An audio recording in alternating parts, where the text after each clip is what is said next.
അവയെ കാണാൻ വരാൻ പോലും ചില സംഗതി കൊണ്ട് പറ്റിയില്ലേ നീ വന്നേക്കും പറയാൻ കൊള്ളില്ലല്ലോ ഇത്ര ക്ഷയിച്ചു എന്നുള്ളത്.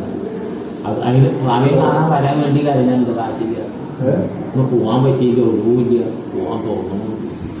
എന്ത് ചെയ്യും? എപ്പോ പറഞ്ഞിട്ട് വരാൻ പറ്റിയില്ല എന്ത് ചെയ്യും? രണ്ടാളെ കണ്ട് വരാൻ പറ്റും അല്ല?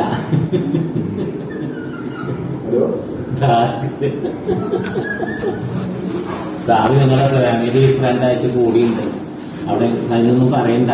അതിൻ്റെ ഉള്ളിൽ ഓടുന്ന പ്രശ്നം സ്വാമിയാണ്. ജീവൻ സ്വാമിയാണ്. അപ്പൊ ജനിക്കുമ്പോഴും മരിക്കുമ്പോഴും ചെയ്തിട്ടുള്ള എല്ലാം കണ്ടുണ്ട്. സ്വാമി അറിയാതെ പ്രാർത്ഥിക്കുക, കേൾക്കുക. ഇങ്ങനെ പോരുമ്പോൾ തന്നെ നിങ്ങൾ തെറ്റിക്കഴിഞ്ഞാൽ അത്ര ഒരുമിച്ച് ചീറ്റും ഒക്കെ പറയേണ്ടി വന്നിട്ടുണ്ട്. പോരാൻ പറ്റണ്ടേ, കണ്ണ് കിട്ടണ്ടേ, അല്ല പ്രാർത്ഥി